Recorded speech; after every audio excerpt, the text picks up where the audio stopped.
Ya, halo semua. Kali ini kita akan masuk ke tujuan yang berikutnya, yaitu tentang kita memahami kondisi-kondisi atas standar unmodified opinion. Ya, tapi sebelum kita membahas ini, kita akan berkenalan dulu dengan apa saja opini, ya macam-macam opini audit. Nah, oke, ini tolong kalian ingat ya. Minimal kalian lulus dari mata kuliah ini tidak boleh dilupakan. Ya, kalau kalian sampai lupa, wah kalian gagal disebut sebagai lulusan akuntansi ya, akuntan. Oke, diingat baik-baik.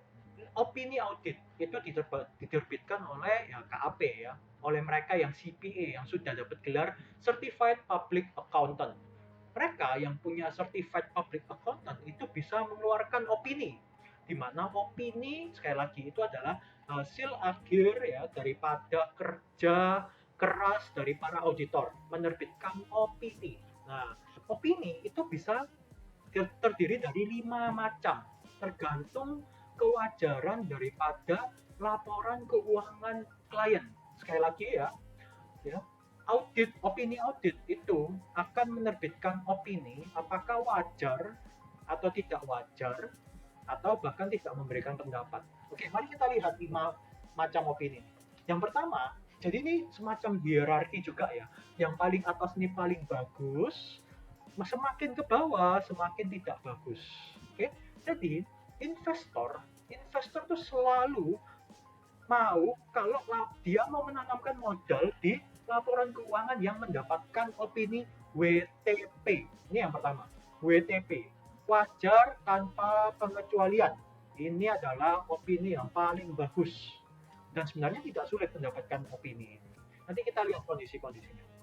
Oke, jadi kalau di bahasa Inggris itu namanya standard unmodified opinion, ya standard unmodified opinion, unmodified opinion, opini yang tidak dimodifikasi. Oke, kalau di Indonesia biasanya dikenal sebagai WTP. Opini apa? Opini WTP. Opininya wajar tanpa pengecualian, ya. Oke. Lalu yang kedua adalah juga sama-sama WTP, tapi WTP dengan paragraf penjelas. Kalau bahasa Indonesianya ini, unmodified opinion with emphasis of matter explanatory paragraph. Ya, ini. Jadi ada kepanjangannya lagi WTP dengan paragraf penjelas. Oke, jadi sekali lagi dua jenis opini ini itu sama-sama WTP dan para investor itu lebih suka kalau dia menanamkan modal di laporan keuangan yang sudah didapat opini WTP. Nah, tapi tentu saja yang pertama tetap yang paling bagus. Kalau yang kedua ini berarti ada sesuatu yang harus dijelaskan lebih. Ya, seperti itu. Nanti akan ada di bahasan sendiri. Nah, jadi sebagai catatan, ya nomor satu dan nomor dua ini disebut juga sebagai unmodified opinion, ya seperti itu. Lalu kita masuk yang berikutnya, yang ketiga itu sudah masuk ke opini wajar dengan pengecualian. Ya, jadi yang pertama tadi wajar tanpa pengecualian. Yang ketiga wajar dengan pengecualian. Berarti ada something wrong ya, yang tidak wajar, yang dikecualikan. Ya, nanti ada pembahasannya sendiri. Jadi kalau sudah dapat opini ini, investor masih mikir-mikir mau menanamkan modal atau tidak, seperti itu singkatnya. Lalu yang berikutnya ini sudah masuk ke ranah yang sudah jelek sekali opininya. Yang keempat berarti tidak wajar. Berarti opini tidak wajar berarti ada something wrong ya, ada laporan keuangannya itu ada sesuatu yang tidak disajikan secara wajar, alias mungkin mereka melakukan kecurangan, mungkin ada error-error yang material nilainya besar sehingga mempengaruhi banyak hal, jadi dia bisa mendapatkan opini tidak wajar. Ini jelek sekali ya, sangat jelek. Nah, yang lebih parahnya lagi yang kelima, yaitu opini tidak memberikan pendapat. Lebih tepatnya tidak ada opini. Jadi, tidak memberikan pendapat. Atau kalau bahasa Inggrisnya adalah disclaimer. Disclaimer. Ya. Disclaimer.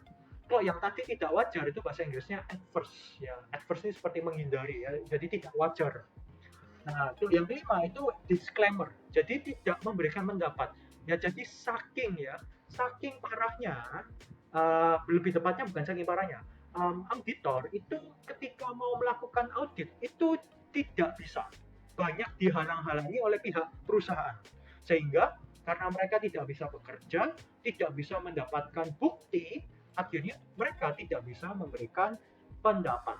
Ya, ini ada yang kelima. Jadi 4 dan 5 ini sama-sama sudah ini jelek sekali, cuman penyebabnya beda. Kalau yang tidak wajar, ini berarti auditor itu menemukan sesuatu yang tidak wajar dalam penyajiannya, entah itu akibat dari kecurangan atau error. Sedangkan yang kelima, auditor ini dibatasi gerak-geriknya, ruang lingkupnya, sehingga mereka tidak bisa mendapatkan bukti-bukti audit yang memadai. Dibatasi oleh pihak manajemen, sehingga mereka tidak bisa memberikan pendapat.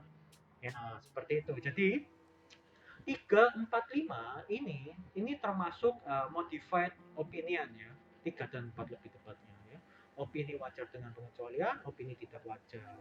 Kalau yang kelima ini benar-benar tidak memberikan opini ya. Ini adalah 5 macam opini. Tolong kalian ingat ya. Jadi WTP wajar tanpa pengecualian, WTP dengan paragraf jelas. Dua ini adalah unmodified opinion ya, opini yang tidak dimodifikasi. Yang ketiga, wajar dengan pengecualian. Ada juga mereka yang menyebutnya WTP, ya, tapi jarang. Biasanya ya mereka langsung menyebut opininya apa? Opini yang wajar. Yang keempat, tidak wajar. Opini tidak wajar. Yang kelima, tidak memberikan opini atau tidak memberikan pendapat. Ya, jadi tolong ini diingat. Nah, setelah ini kita akan bahas kondisi-kondisi dari unmodified opinion.